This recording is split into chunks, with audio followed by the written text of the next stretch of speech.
Je dégage un peu le bord de fouille à gauche.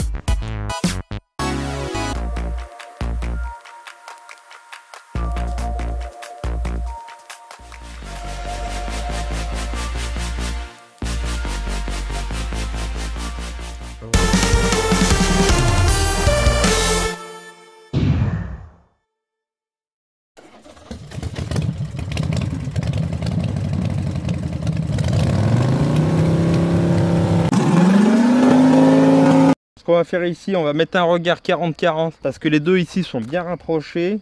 Donc dans un des deux, je mettrai le tuyau d'aspiration et dans le deuxième, je mettrai le flotteur pour savoir à peu près la quantité que j'ai dans le bac, dans la cuve. Et là-bas, je sais encore pas vraiment ce que je vais faire, je ne vais pas y condamner. Alors soit je mettrai des tuyaux PVC à l'aplomb, j'en sais rien, mais j'ai pas envie de foutre des regards partout. Il y a un moment donné, ça fait un peu dégueulasse. Un regard ici et on va faire à peu près par là un regard technique pour pouvoir mettre la pompe et prévoir un surpresseur. Le surpresseur, il servira à quoi? Il servira à ce que la pompe ne s'enclenche pas constamment. Donc il est là pour réguler la pression du réseau. Donc je pense que je ne mettrai pas de pressostat pour enclencher la pompe parce que la pompe, elle se déclenche automatiquement. Il est sur le surpresseur. Quand il y a une baisse de pression, ça vient remettre le contact et ça vient remettre le courant à la pompe qui renclenche la pression jusqu'à que la pression remonte et que ça recoupe le contacteur, un peu comme un compresseur, quoi. Enfin, c'est comme le système du compresseur. Donc je pense que vu l'utilisation, je mettrais peut-être un 50 litres.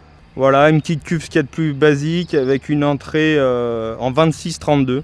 Voilà, mais ce que je vais faire, vu que je ne sais pas vraiment encore exactement tout ce que je vais mettre, je vais faire un bon gros regard, comme ça au moins je ne serai pas limité, avec plein de réservations autour. Là j'ai un bac à paveur, donc mélange à béton. J'ai un bac pour le sable. Ce qui est plutôt pratique parce que au moins je peux faire mes petits mélanges, même si c'est samedi, pas de problème. J'ai ma petite réserve. Là, comme tu peux le voir, c'est un peu Bagdad.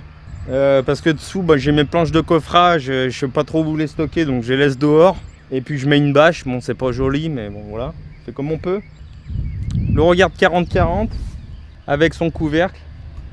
Ici, j'y mets tous les cailloux pour faire comme un système d'impluvium autour de mon abri de jardin, parce que ici on est envahi de cailloux, c'est des champs de pierre ici. Donc j'ai dit tant qu'à faire, on va essayer de le réutiliser que de le mettre dans la remorque, aller le jeter je sais pas où.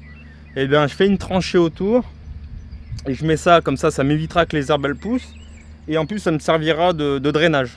Bon, comme tu peux le voir, il y a la nature qui a repris ses droits. Là je te dis que quand ça s'entortille autour du treillis, tout machin, c'est le vrai merdier. Et franchement, il est temps de faire quelque chose parce que ça aussi, ça ressemble vraiment à rien, j'ai vraiment honte. Bon allez, on démarre la tranchée pour l'alimentation électrique et pour la future programmation des électrovannes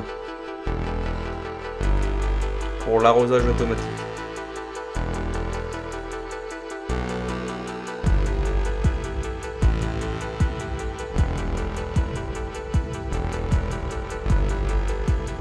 Rien de tel que se mettre en forme à grands coups de pioche de bon matin.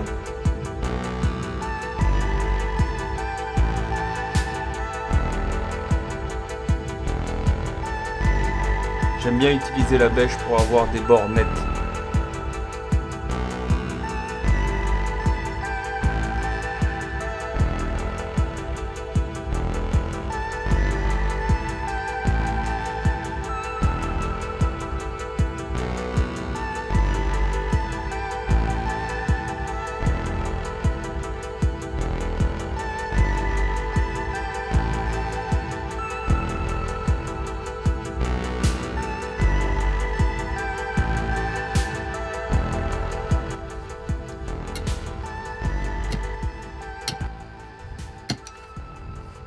Non mais on n'est pas des mauviettes, hein. Bon allez, on ressort la bête.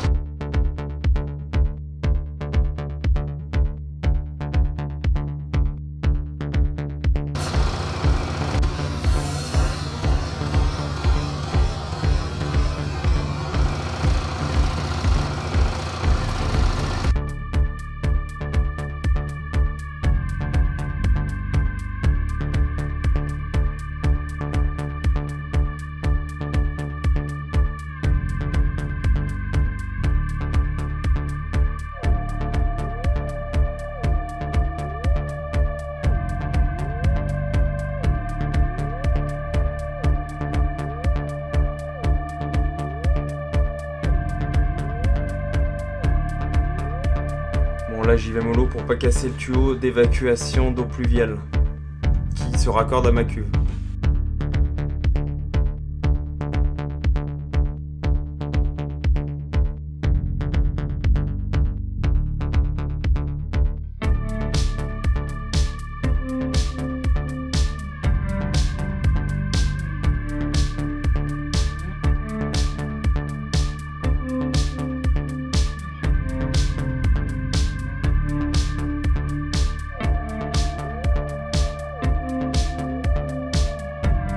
Allez, on attaque le terrassement du regard technique.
Bon, ça y est, mes tranchées sont terminées. Ça sera la tranchée pour le circuit d'alimentation électrique et le circuit de commande.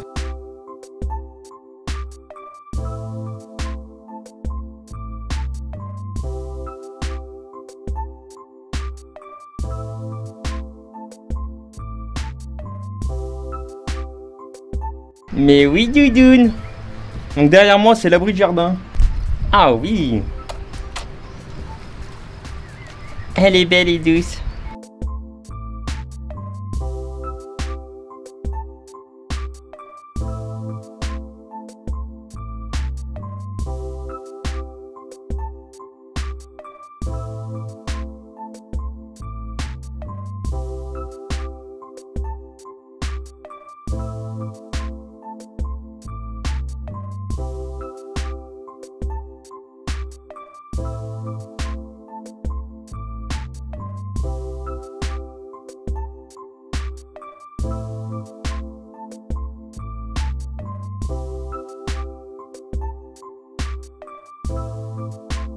Au début, je pensais le mettre dans mon atelier.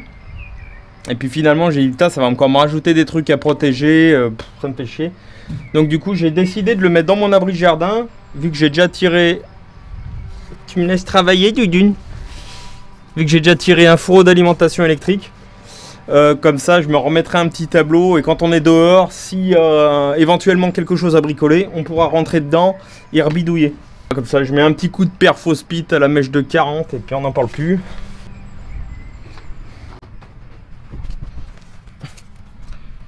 Ici, j'avais tiré un PER quand j'ai fait ma salle de bain qui longe ma cloison et qui va jusqu'aux toilettes. Donc ça nous fait une arrivée d'eau de la ville, mais en même temps, ça sera ici qu'on injectera l'eau de la cuve. J'ai un système de bypass dans mes WC qui me permet à la fois de basculer sur l'eau de la ville ou sur l'eau de pluie. Pour l'instant, à l'intérieur, je pense alimenter que les WC. Ça suffira amplement déjà, j'aurai moins de scrupules à tirer la chasse que de chier dans de l'eau potable.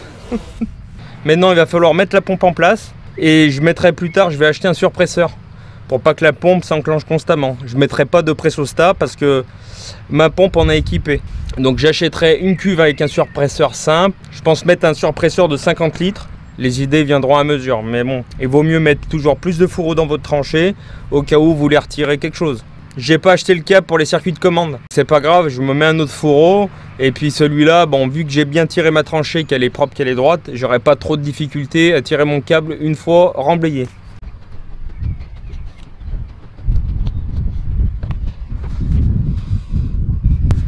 Là, je me trouve dans le futur regard technique. Il fait à peu près 1 mètre par 1 mètre. J'en ai profité pour faire une mini tranchée pour passer un tuyau de PVC.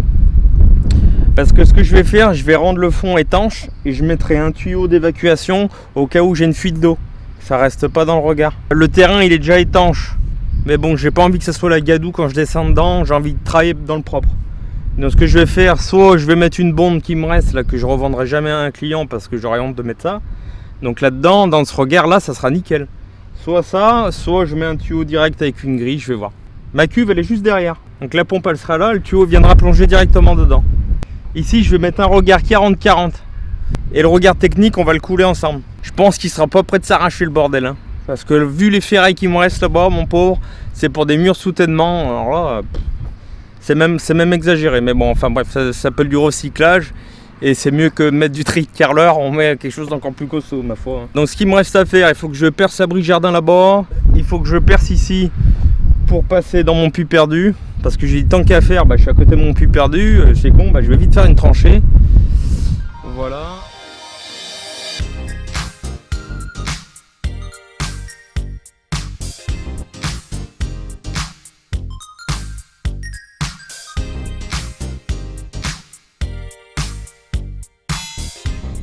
Et en même temps, quand on aura fini le regard et qu'on va rehausser le terrain, on passera à la dalle de répartition des charges sur la cuve. La dalle de répartition des charges servira que s'il y a un poids par-dessus, exemple ma pelle, ça ne vient pas enfoncer ma cuve. Comme son nom l'indique, ça répartit la charge et ça viendra appuyer sur l'ensemble du terrain et non sur un point. Parce que forcément, en plus, moi, c'est une pelle à pneus. Ça veut dire que c'est le poids est carrément concentré sur les roues. Contrairement à une pelle à chenille qui appuie beaucoup moins qu'une pelle à pneus sur le terrain. Donc on va mettre un Plymouth et un fourreau de 90 et j'ai tiré directement mon câble d'alimentation électrique. Le Plymouth il ira là où il y a le PER et j'achèterai un regard préfabriqué en 30-30, ça suffira amplement.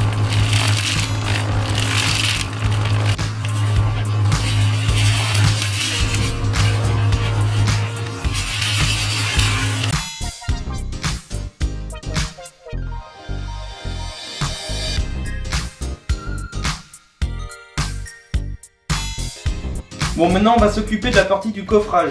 Donc ça sera le coffrage intérieur. Donc mon regard va faire à peu près 115 par 115 intérieur. Et ce que je vais faire mon coffrage en forme de trapèze.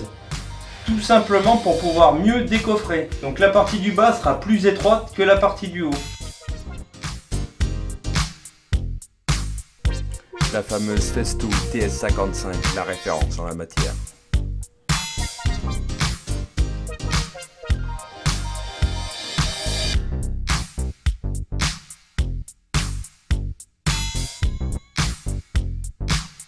Wow, le bébé escargot, la star du jour. Il est le résultat d'une fécondation hermaphrodite.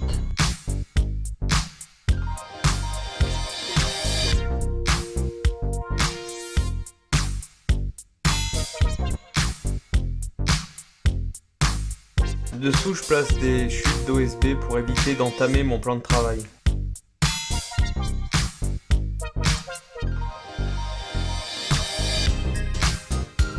Pas à dire, ces rails de guidage, ça change la vie.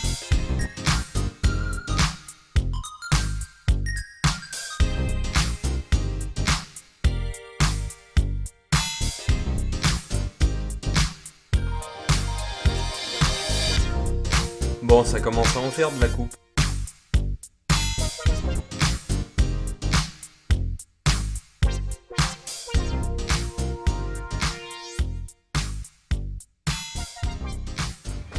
Défense de me mettre de mauvaise humeur, ok?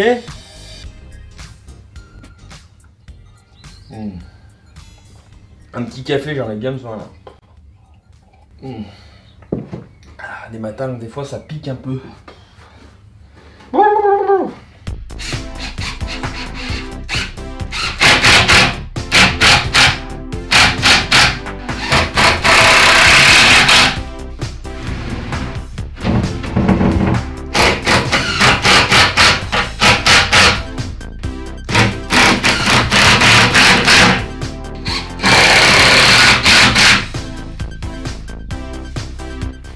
Donc là le bas c'est la partie du haut, c'est celle que j'ai alignée.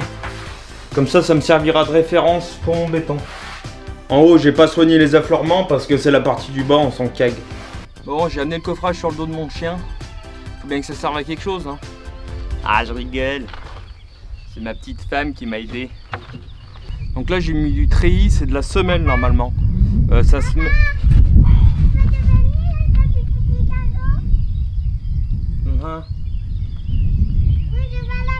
Ouais, merci. Ah, bah, je fais des trous, ouais. Donc je disais, c'est du treillis semelle, normalement on s'en sert. Normalement on s'en sert pour faire les fondations des murs. Ça va pas à la verticale, ça va à l'horizontale. Pour ce que je vais faire, ça va aller nickel. Donc je vais couper ce qui dépasse. Donc je les coupe au dernier moment pour pas m'ébrécher. Donc maintenant que c'est bon, que j'ai mis mon coffrage, je vais pouvoir couper ce qui m'emmerde. Donc il restera que des pointes. Et ce qu'il faut, c'est que le béton, il y ait au moins 3 cm minimum d'enrobage pour pas qu'il y ait l'humidité qui vienne et faire rouiller la ferraille. Quand elle rouille, elle double de volume ou elle triple de volume et ça vient vous faire péter tout le béton. Mais bon, là, pour ce qu'on fait, là, c'est même overkill.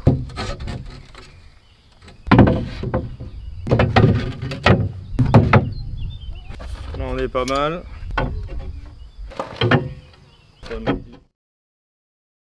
Oh my God!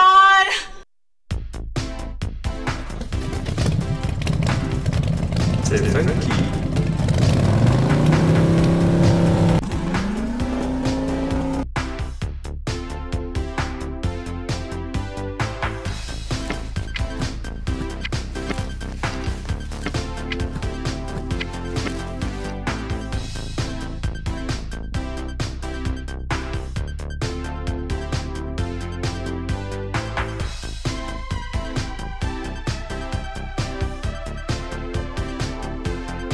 Oh my God! C'est funky. C'est funky.